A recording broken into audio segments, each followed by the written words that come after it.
Good morning, everyone. Welcome to episode 95 of the 476ers podcast. In today's episode, we're going to talk about some Sixer stuff, some playing tournament stuff, so stay tuned.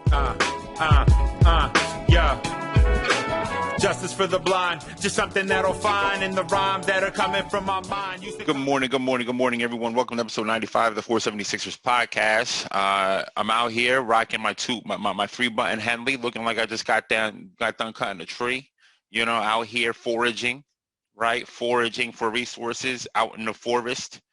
You know what I mean? Doing forest things, however, saving nature, right? I'm not out there building malls. I'm out there building cabins. I'm like Ralph. Testing. Oh, I'm sorry. I thought the sound was off, but the sound's not off. Sound is always on. I'm like Ralph Waldo Emerson. Nature. Natural. Anyway. Is my headset looks weird to me? Anyway, it doesn't matter. I'm a little tired out here, you know, haven't slept, feeling a little unwell, but we out here rocking anyway. We're going to talk about the NBA because the NBA always brings me health. It brings me back. It brings me wellness. My skin shines when I talk about the NBA. You'll see as the podcast goes on, you'll see my skin exfoliate itself. Okay, I'm done, I swear. So let's talk about the last two Sixers games first. Obviously, the Sixers did everything they could to lose the last two games. We tried desperately to no avail. Desperately trying to lose. On Sunday, we beat the Spurs in overtime. I had to look something up, too, because I apparently the only made field goal we made in overtime was the Ben Simmons tip-in, which, you know, man, how often do I have to do this? I mean, it's just the desperation for our announcing team to make me believe that Ben Simmons is good, right? I mean, they go through hoops. You know, they go through hoops, right? They just go through all the hoops to make it seem like he's good. Listen, he was playing okay on Sunday. I mean, he scored 5 points. I get it. The defense is great. But right now, Ben Simmons is Draymond Green. Let's just be real. Essentially, Ben is Draymond right now. You know what I mean? That's pretty much what he is. Draymond is not a first overall pick.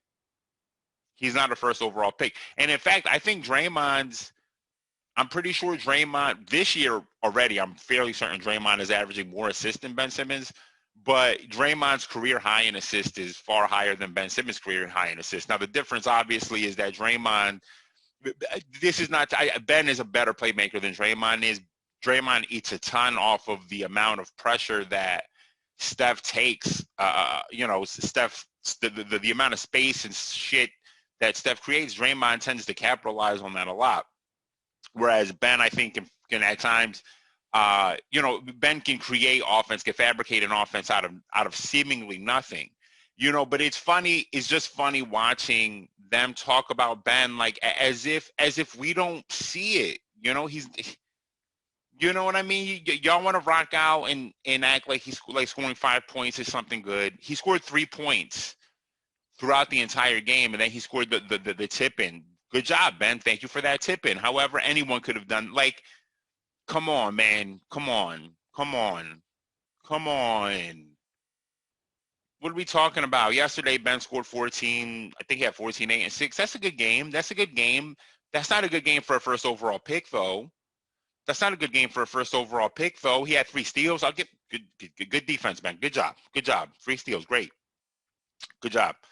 I'm just not going to, I mean, it's maddening. Yeah, it's pretty maddening. You can sit here and say whatever you want, and that's fine. You know, love the Ben. Listen, I sat here and said I didn't want to trade him necessarily for James Harden. You know what I mean? I was on the train about keeping Ben. I said I don't want to trade Ben. I didn't think there was anyone to trade Ben for. I don't want to trade Ben for Bradley Beal. But the truth, because of how much our defense does take a step back. But then, you know, when you see games like that, he scores 5 points, and then you got Toby. I'm an all-star. Yeah. What? You had 8 points, I think, on Sunday. 8 points. Yesterday you had 20. Thank you. We needed it.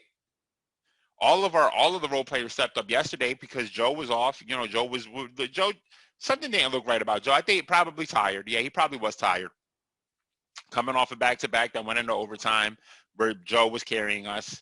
And then he comes in yesterday and he's tired. Yeah, and the role player stepped up. You know what I mean? Role player stepped up. But Toby, thank you for showing up over the last 2 games, averaging 15 a game, whatever it is. That's cool.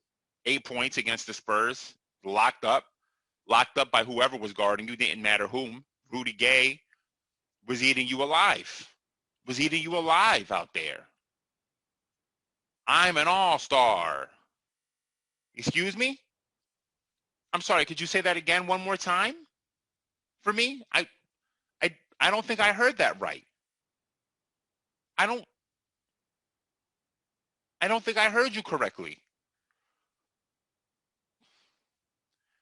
Yeah. Anyway, played well yesterday. He's averaging 19.7 points on the season right now. That's good, I guess. That's nice. His three-point shot's been a little up and down. He hasn't gotten as many open three-pointers, though, either in transition as much in the beginning of the season. In the beginning of the season, we were getting a ton of open threes in transition, and he's just not. Remember, all the catch and shoot opportunities he was getting just seems to not be presenting himself. I'm not sure why. He really desperately wants to score on screen and rolls now.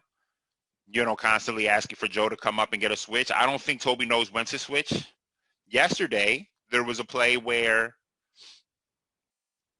you actually had the switch you wanted already. I think who was guarding him? I want to say like Kobe White was guarding him originally.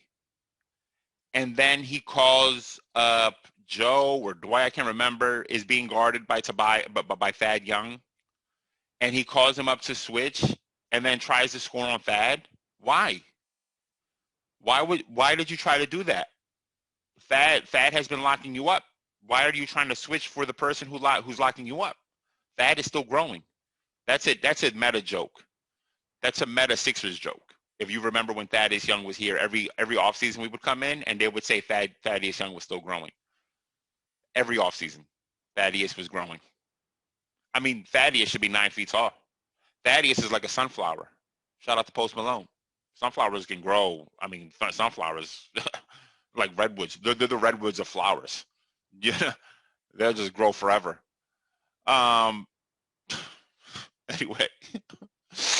Anyway, I don't know why you wanted that switch. That was a confusing switch to ask for, Toby. I'm confused as to why you were asking for that switch in particular. Our bench completely abandoned us. Shake. Wow, dare I say that we needed Furkan yesterday. Dare I say Furkan has been playing better. Again, I mentioned he's been playing better, finding ways to create.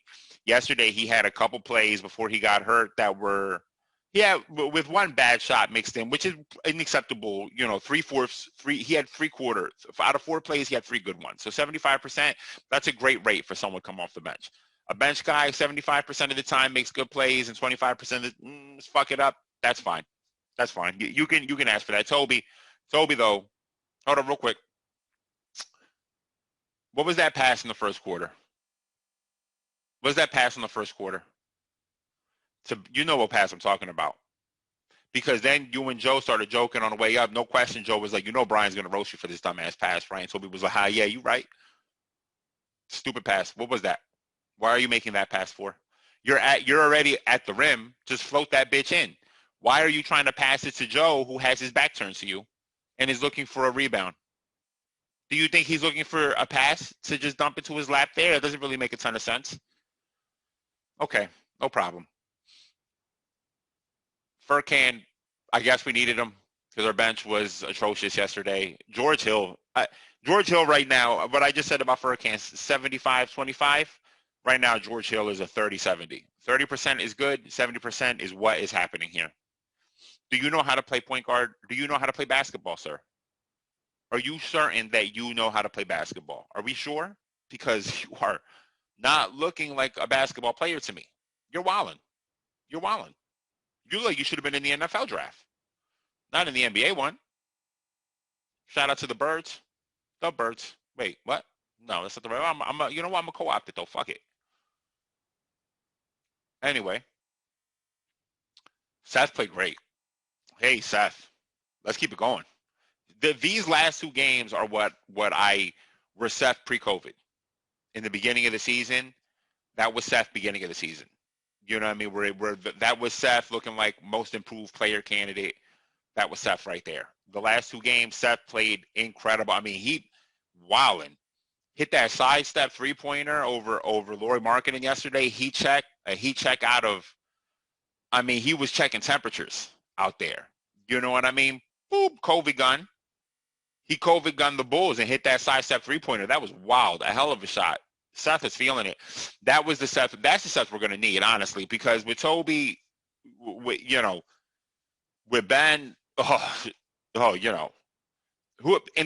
no.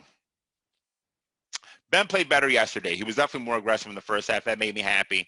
But I mean, ultimately, 5 points ain't gonna cut it. There's just no game. There's no way. No first overall pick. I can't remember a first overall pick that's not a bust, right?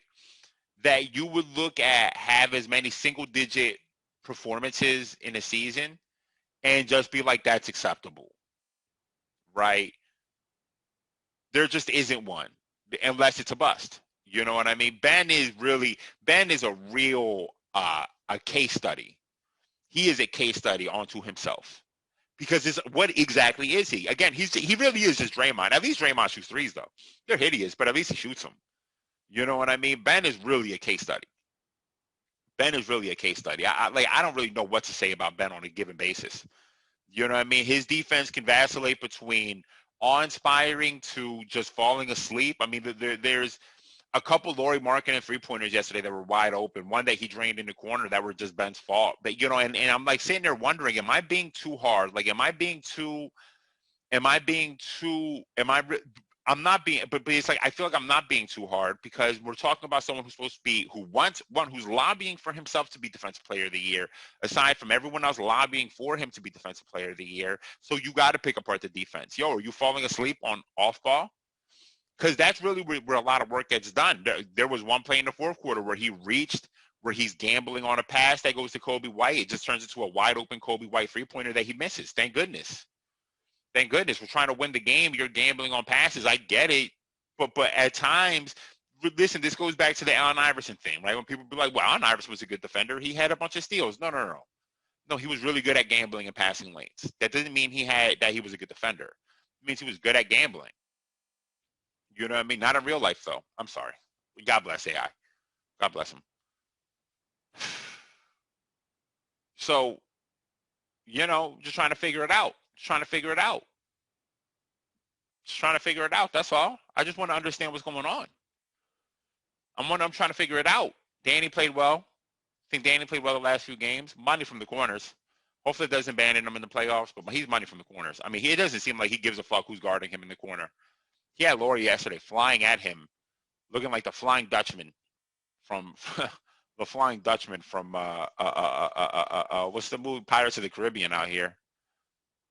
Jack Sparrow on the mast of Lauri's hair trying to block Danny Green in the corner, and Danny just drained that bitch. Just shooting well from the corner, playing great defense. We need, so Seth is going to have to score. We need sustainable scoring. We're going to need someone to score sustainably because Toby can be more up than down. I can admit that. He can be more up than down. But the fact that can happen, where he can just score 7 or 8 points in a game in overtime, 2 overtime, I mean, he helped pick us up yesterday for sure, made some crazy plays, but generally played well yesterday, I believe. And then our second best player, arguably, just routinely is going to score 10 points, 12 points, 13 points. And we're going to sit here and cape for him and say, no, but it's all the little things he does. Listen, he does do a lot of little things. He's the king of, like I said, he is Denzel Washington out here. No, he's not. He's Rami Malek. You know what I mean? Because Denzel can score 30, no question. Rami, we don't know if he can score 30. We don't know if he can score 30 yet. Back in college, aka Mr. Robot, apparently he was scoring a lot on that series. But now in the movies and little things, he was doing too much in the little things. In my estimation, he was wilding a little bit in the little things, scoring single digits. That's Ben. The little things. The little things. I don't know. He's doing a lot of little things, but not scoring enough. He's scoring a little bit. So we're going to need Seth to score. Hopefully he's rounded into some sort of shape, some form, and this will be Seth going forward. Our bench is the best. Dwight played great against the Spurs. Definitely played good against the Spurs. Good job, Dwight. Good job. You were complaining again about a foul that your shoulders, no question about, perpetuated a foul on somebody, and don't complain. Like I told you, be patient. Tai Chi. Focus your energy. Calm down. You're fouling people. No doubt. No question about it. He played well against the Spurs, though. Yesterday he played okay. Nothing special. Mike Scott played too much yesterday. It's not that Mike Scott played too much. It's just that Mike Scott is not. He's the poor man's Toby. You need someone to create for him. Yeah. Shake yesterday was he hit a couple 3-pointers. That was good. He hit 2 3-pointers, scored 9 points. He played okay, but then our bench we needed a bucket, and we just gave that lead back. At one point, Doc tried to sub in Maxey for George Hill. I think if it was me, I would have subbed in Maxey for Mike Scott probably, and kept George Hill. That way you can have multiple ball handlers and playmakers in the game. Go small, no big deal. George Hill has shown he's adept at guarding people in the post, so even if he has to guard someone bigger than him, he works it out. With Matisse out there, and Matisse, we know Matisse can guard a Voltron. He could guard Voltron up there. He could hold Voltron to three points on 1 for 9 shooting, no question about it. Matisse's defense is just out of this world. Listen, again, petition at least 13 all defense. He deserves it. This man's defense is just. His defense is just wild. You know what I mean? His defense is just wild. His defense is crazy. Just the nose. I don't even understand it. Obviously, the first defensive play that he makes in the game, he gets the block. They recover the ball. The person he blocked recovers the ball and passes it to the corner, and somehow Matisse is out of the play, makes it back in the play to steal that pass. Just wild. Just a nose for the ball. That man is just Ed Reed out there at times. You know what I mean? Just locking up, man, locking up people. Struggled locking up Kobe White though down the stretch. Kobe started getting all those open 3-pointers. They just had all the momentum. Once you saw Denzel Valentine hit that 3-pointer, it's a shame. There's a video of Denzel Valentine that was circulated last week, or a bunch of. It's a thread of tweets of different video of Denzel Washington making terrible plays. Denzel Valentine making terrible plays, highlighted by a game. Who were they playing last week? I forgot who they were playing, where he came down and he shot one of the ugliest, most ill-advised 3-pointers as they were trying to make a comeback that essentially capitalized them losing the game. And just the announcers like, no, Denzel, no. And this guy just tweeted a bunch of videos of him making similarly stupid plays. And I actually kind of felt bad. I felt bad. I've become too human. So I'm like watching that video, and it's hilarious. I'm laughing at all of them, and I'm like, wow, I did not realize Denzel Valentine had so many terrible plays. And but then I was like, but he's just a guy. He's just doing his best out here, and I felt terrible. And whatever. He hits that big 3-pointer against us. Thank God we won that game. Had we lost yesterday, this would be a much different podcast. I have low energy right now, obviously, as you can tell, but my eyes just drooping, like I'm going to fall asleep, or as if I'm high. But had we lost yesterday's game, I would have come in hot. I would have come in like a raging bull. Robert De Niro. I forgot his name for a second. Are you looking at me? Anyway. So, yeah, that's it. That's all I got about the Sixers. Who the fuck do we play next? I think we have the Nets coming up.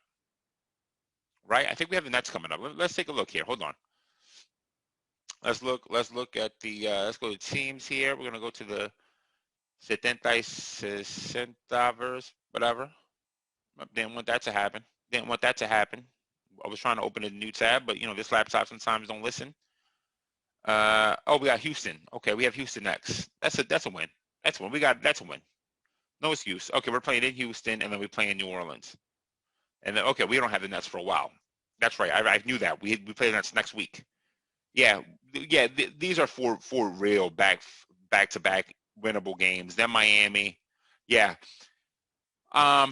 Houston and the Pelicans this week. I mean, that's two wins if you ask me. There's no excuse. No excuse. Kevin Porter Jr. is going to come out. He's going to try to score a lot of points on us as he does.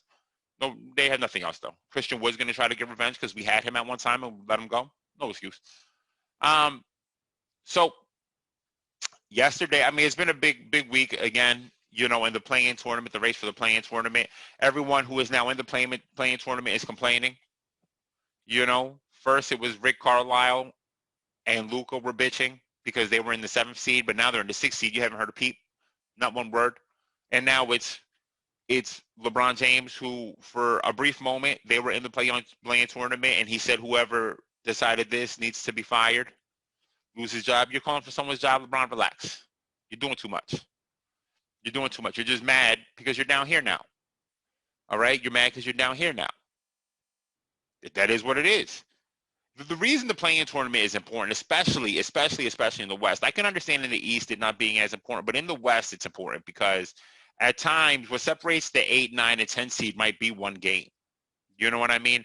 And to LeBron's credit, well, injuries, so because you could end up in a play-in tournament because of injuries isn't fair. Well, but teams could end up in the 9th or 10th seed because of injuries. Is that fair?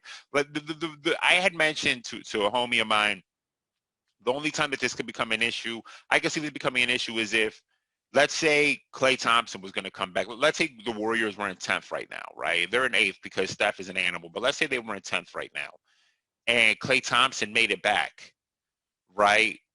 And they stay in the play-in tournament, then that's almost a fight. That's a problem because now it's Steph and Klay. You're playing Steph, Klay, and Draymond as a 1-8 seed possibly. You know what I mean? And I can see people complaining, but the thing is isn't that a good thing? Because of injuries, they ended up in the 10th seed, and now that they're healthy and Klay can make it back, let's say, they have a chance to get into the playoffs. Don't you want to see Steph and Klay? Don't you want to see the best teams and the best players in the playoffs? I would think so. I would think you would want to see that. I understand your worry about injury, but there are other worries about injury too. On the other side is the exact same argument. So man up. Man up. You stack the chips for yourself, and it's not working this year. You're going to be fine. You're going to be fine. If you finish in 7th, there's no reason why you would lose in 8th. You're not afraid of Steph. You vanquished that opponent already. LeBron, you vanquished it already. So what are you afraid of? It'll make sense. That's like the same argument, right? The same argument could exist if let's say you take out the play-in tournament and the Lakers fell to 8th place, and they said it's not fair that we have to play the 1 seed just because of injuries. What? Where does it stop? Where does your whining? Where is it gonna fucking stop? Stop whining about it. All right, this is what it is. The play-in tournament is good. It's better, and it's giving teams incentive to play. At the chance to get into the playoffs, it's giving more teams incentive to play. Because now it's not just about getting checked out. You can get a chance to get into the play-in tournament, to get a chance, right? A team like Washington, where we just found out that Russ was suffering from a torn leg, essentially. A torn oh my goodness, what's the front of your leg? A torn thigh muscle, essentially. He had a torn quadricep. Thank you. Thank you to no one who's here. Thank you to my memory.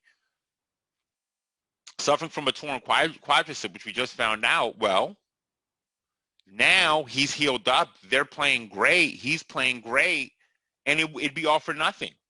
It'd be all for nothing because they're probably not going to make it to the 8th seed. You know what I mean? They're probably not going to make it to 8th. I mean, they have an outside chance of getting there, but they might not. You know what I mean? So now you get an opportunity to say, cool, well, we can make it in. We can make it in. Don't you want to see that? Philadelphia, Washington, possibly in the first round of play? Yo, that's going to be a great series. We're going to win, but it's going to be a great series for sure.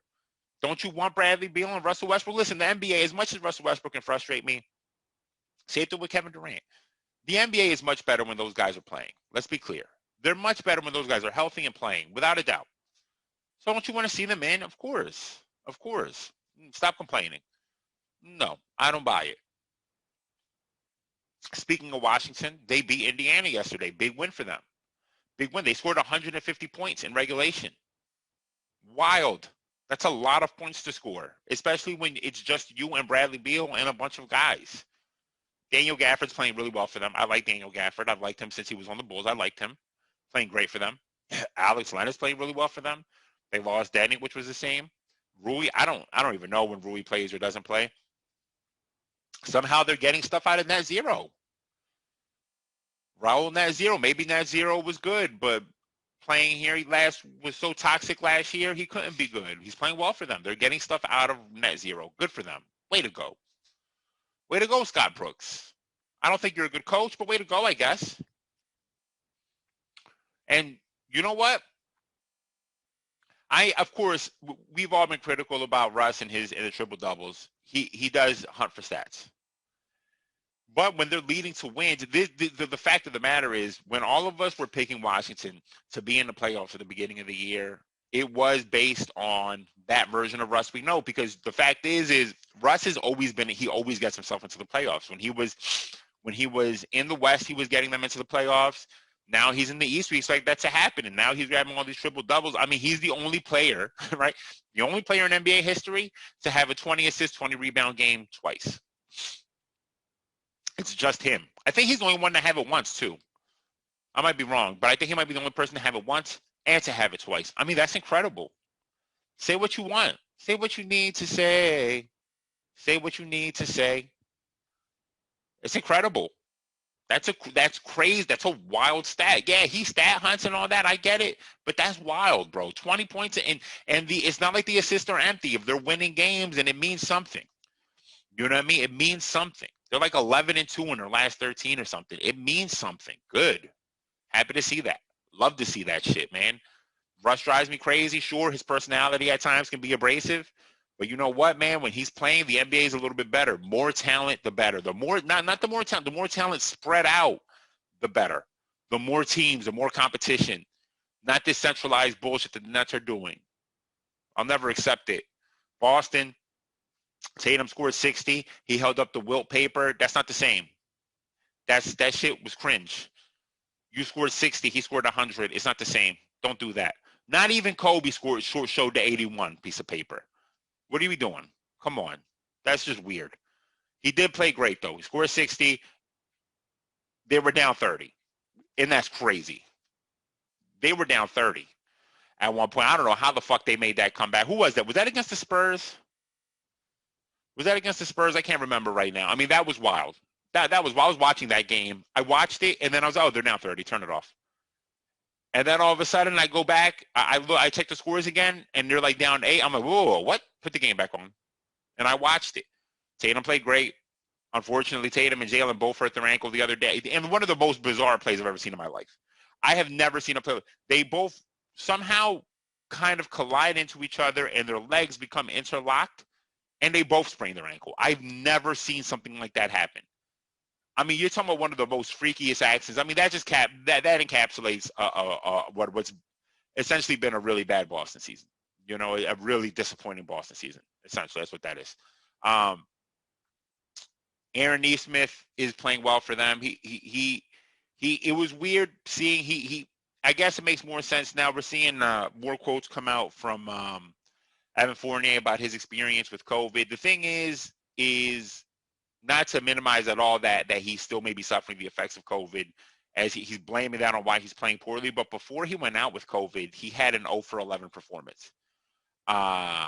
So I'm just gonna put that there with no commentary necessary. Not gonna say that he's not suffering from COVID. Just gonna put this nugget here. This also happened though before COVID. So, but I did notice the other day that they were closing at times with Nesmith instead of Evan Fournier because Nesmith is a better defender. Just interesting. So something to keep track of. Charlotte, LaMelo Ball came back and immediately set the internet ablaze with an underhanded pass. I don't think he's rookie of the year. I'll be real with you. I don't think he's rookie of the year. I think I've come around on Anthony Edwards should be rookie of the year. Especially now that they're winning more games. They're still trash, but they've had a ton of injuries. They've had a tough season.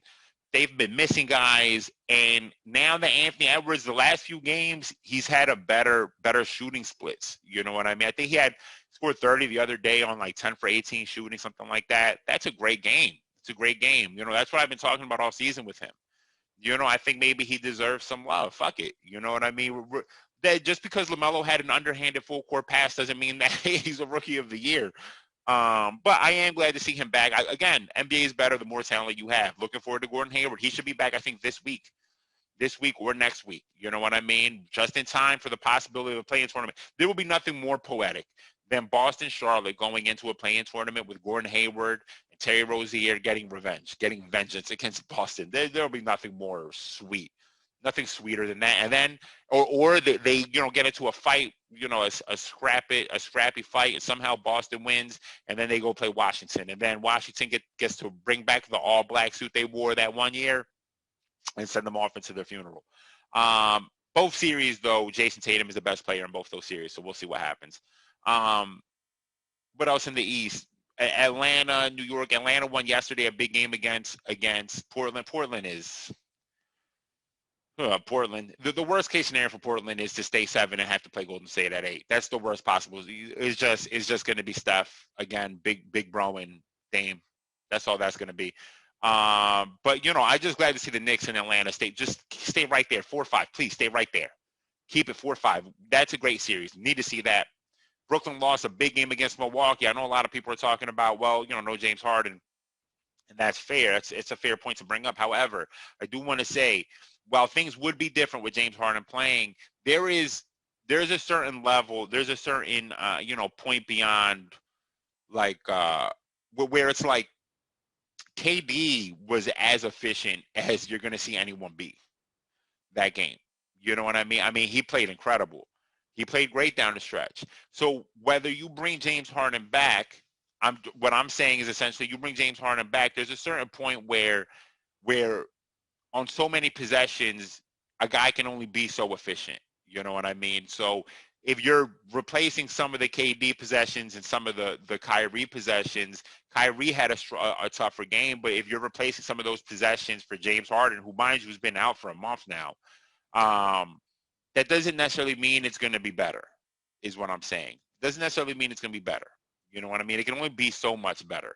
So I think that was a big win for Milwaukee. I do, and I think it was a big win to see Giannis go toe-to-toe and score 49 in that fashion, in a lot of different ways, shooting from the three. They're going to have to, listen, no matter what, it's not going to be good. They were single covering the whole game and said, let's let him beat us. And he beat them. And if you start doubling him and causing that wall, he is a good enough passer to hit good enough shooters on the perimeter. So we'll see what's going to happen. You know what I mean? I think that was a big win for Milwaukee. I put some respect on Milwaukee's name after that game, watching that game down the stretch. You know what I mean? And hearing what Giannis is saying kind of feels like he gets it. None of this means shit. He's been saying it all year, but when you're losing, it feels like you're just saying it because you're trying to cover up the losses. When you're winning, it makes more sense that you're saying it because you're like, yo, this don't mean nothing. It's about the playoffs. You know what I mean? So I'm watching Milwaukee. I'm not afraid of Milwaukee, but I'm watching them a little bit. I'm watching them a little bit more closely now. Miami, I'm not scared of, whatever. Jimmy, they asked Jimmy, oh, is that a tough stretch for you? Blah, blah, blah, blah, blah. He said, is that tough? Maybe if it was your sorry ass on the team, it would be tough for you. Okay, Jimmy, you got it, bro. You got it. It's a tough stretch. You got to play Milwaukee. You got to play us. You got to play all the playoff teams. It's a tough stretch. Okay, cool out. Your team ain't that good. Bam is you're playing well though. You're playing well. You deserve to be on an All NBA team, arguably. You probably deserve it, maybe even an MVP vote or two. But relax.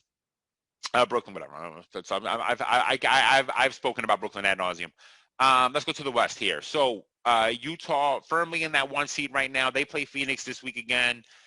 Phoenix beat them the last game. We'll see what's going to happen. We're going to see what's going to happen with that. That's interesting. I'll be honest with you. Oh man. Oh no, I'm sorry. If Golden State wins, they would be the 7th seed. If they won out, if they beat Portland right, like let's say, they beat Portland right now.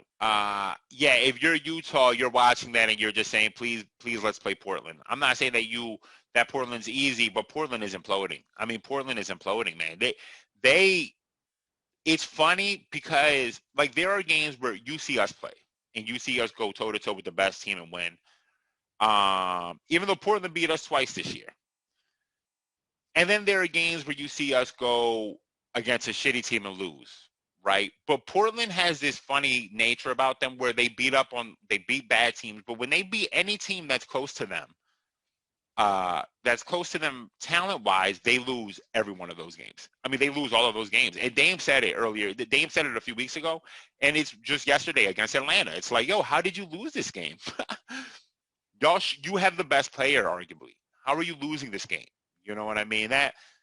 The only trade that they have is CJ, unfortunately. I mean, it's just, you got a lot invested in Covington, and Covington is just going to continue disappointing everyone. I mean, it just is what it is. You're bringing Cov in. So many teams keep bringing in Cov thinking he's a 3-and-D guy. He really isn't, though. He's not a 3-and-D guy. Yeah, he plays solid defense, but he's too slow to guard the perimeter. He is big enough to guard. He does really well against post players and slower players and all the tweeners. He does well, but against perimeter players, he struggles, man. He struggles. He's not this lockdown defender that people think he is. He's good at playing off-ball defense, like getting into passing lanes and whatnot. But it's a lot of fluff. Golden State just beat the Pelicans yesterday with another Steph monster performance. I mean, Steph deserves MVP votes without a question. I mean, the MVP of the NBA is Joker, but Steph deserves MVP votes. Joe over, especially with games like yesterday, and because of the injuries and all that, he's kind of played himself into third right now in MVP balloting, arguably. Because really second and third doesn't matter, and you're just going to give second place to Steph as an acknowledgement that he has set the NBA ablaze. You know what I mean? It's kind of like that. Not that Joel hasn't, but because of the injuries, it is what it is. I'm sorry. It is what it is. It sucks, and it is. As a Sixers fan, it pains me to say it. You know what I mean? But Joker, at this point, Joker's won it. Joker's won it. They lost yesterday, but doesn't matter. I mean, Joker's beaten so many of the teams so many teams in the NBA single-handedly. They lost. They lose a big part of their offense in Jamal Murray, and all they do is supplant that big part of their offense with Michael Porter Jr., who has fallen into line and is now playing in a style that fits Joker's offense. This is Joker's offense. Can you fit in? Then let's rock. So they're playing great. Portland, Golden State. Portland, we talked about. Golden State, we talked about. Memphis. Memphis is an interesting team. Memphis, San Antonio is interesting. We're going to see what happens. San Antonio, did they lose yesterday? I think San Antonio lost yesterday. I can't remember. We can look down here, actually, and probably see. What am I doing here? San Antonio. Yeah, they lost yesterday. I don't see the Pelicans. I mean, the Pelicans do have an outside chance to catch them. We'll see what happens. I don't. The Pelicans have not. The Pelicans have done nothing to deserve to get into the play-in tournament, except for that Zion, and the play-in tournament would be fun to watch. But other than that, that team has done nothing to deserve to be in the play-in tournament. The Spurs, we'll see what happens with the Spurs. Listen, Grizzlies, Pelicans would be fantastic. I mean, let's keep it real. Ja versus Zion in a play-in tournament style situation, that would be incredible. So I guess you could root for that. But the Spurs have things to root for, man. It's fun watching. Listen, DeMar DeRozan can score with the best of them. So watching DeMar in a play-in tournament situation, a winner-take-all, that's a dangerous prospect. That's a dangerous prospect because when the playoffs come, three-point shooting tends to drop a little bit. Now, we've seen DeMar, like I've mentioned before, DeMar has failed in the playoffs. We've seen that. But I think in a situation where you're in a play-in tournament, you're the 10th seed, there's no pressure on you. I would love to see DeMar on that in that situation. So, you know what? Let's keep that. Memphis versus San Antonio, let's keep that shit the same. You know what I mean? Keep that the same. The Pelicans don't deserve to be there. They don't deserve to be there. They're going to have to fire SVG. They don't deserve to be there. I'm over it. That's all I'm going to say about that. Phoenix is playing great.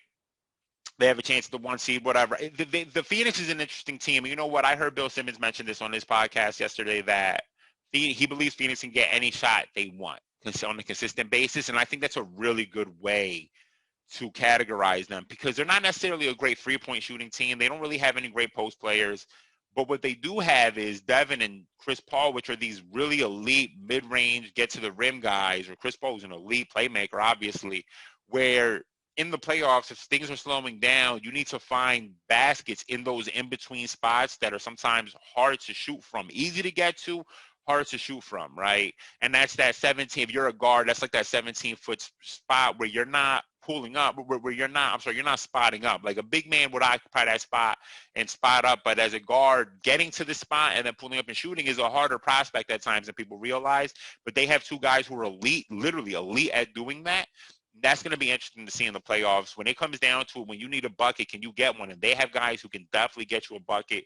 I'm not saying they're finals contenders or anything like that, but it would be interesting. It would definitely be interesting to see. It would be interesting to watch Chris Paul get to a finals. Unfortunately, he would lose against another super team, and that sucks. That sucks. The story of Chris Paul's career is really a shame. You know what I mean? It's really sad, but it's also uplifting. So whatever. Fuck it.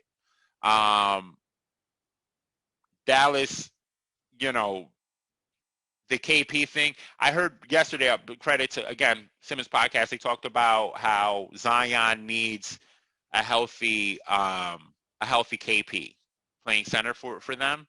And I agree. And I said that at the beginning of the season that would be the trade, right? Trade Steven Adams and some other shit and get KP. You give Dallas a better rim protector and a better defender, rebounder, and all that.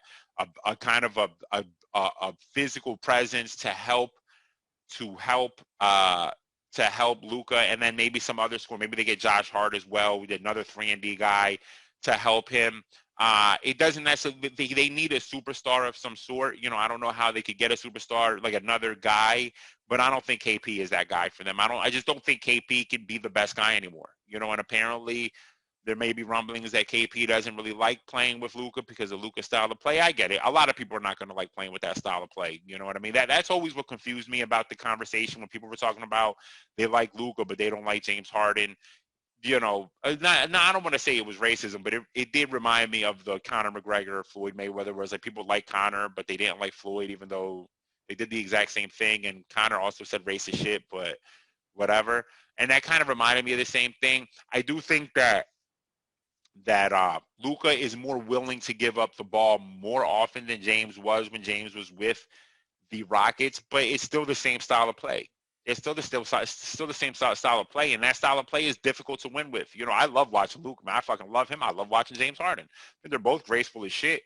And they're both incredible. I think Luka complains way too fucking much. I think he'd be whining too much a little bit to the refs. He needs to chill. But I do think Luka literally, there is not a play in Luka's mind, there's not a play where somebody has not done something wrong against him. There is not a play.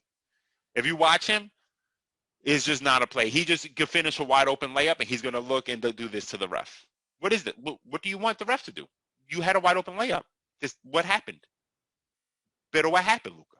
I don't know. I love Luka, though. God bless him.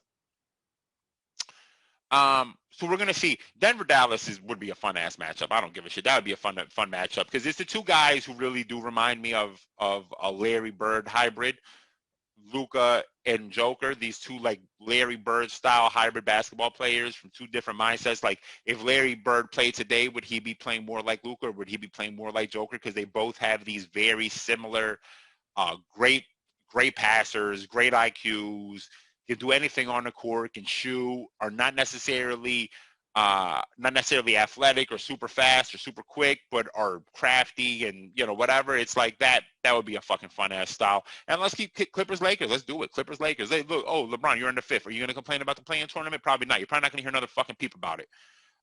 Clippers Lakers. That would be, of course, anything in the West is appointment viewing. Anything in the West and this year in the East is pretty much appointment viewing too, especially if you tell me, listen, best case scenario here is so Boston wins, Boston, Washington. That's your best case scenario. You know what I mean? Your best case scenario is Boston and Washington. Right? That's the best case scenario. Charlotte would be fun too, but Washington I think presents the more competitive edge, especially when it's a healthy Russ. Listen, healthy Russ hasn't really lost to Joel. He really hasn't lost to Joel. You know what I mean? This year he's lost as injured Russ, but healthy Russ has not lost to Joel Embiid head to head. You give like a head-to-head matchup. So I think that's really the best case scenario. If you're the NBA, is Washington getting into that 8 seed, Boston gets into that 7 seed, Brooklyn, Boston, first round. Are you kidding me? That'd be a banging ass fun. That'd be a fun series. Yeah, they're gonna lose, but it would be fun to watch. Yeah, it's gonna be fun to watch. You got all the superstar power you need there. You know what I mean? So we'll see. We're going to see how this shakes out. You know what I mean? Obviously, I think there's, what do we have? We have 9 games left. No, we don't. Well, that's bad math. We have 7 games left. That's about it. So it's right. Yeah, we have literally pretty much like 10 days in the season left, right, in the regular season before the play-in start, which is May 18th. So we're gonna see what happens. There's a couple makeup games, so the schedule was a little up in the air. Like really, there's like five. We have like 5 games left, really, but then we have 2 makeup games, two games, whatever. So we'll see. I think one of those games is against Orlando. I wonder if they would even bother playing those games or just say, "Hey, Orlando, you lost. Philly, you won. Whatever." Especially if there's no implications. Whatever. So that's it. That's it, everyone. Hopefully, I feel better later this week. That'd be great. I'll do another podcast. For right now, I feel like shit. Everyone, wash your hands. You know the drill. Black Lives Matter. Arrest the cops who killed Breonna Taylor. Wear a mask. Get vaccinated. Stop Asian hate. That's it. That's all of it. Take care. Yeah. Justice for the blind. Just something that'll find in the rhymes that are coming from my mind. Used to come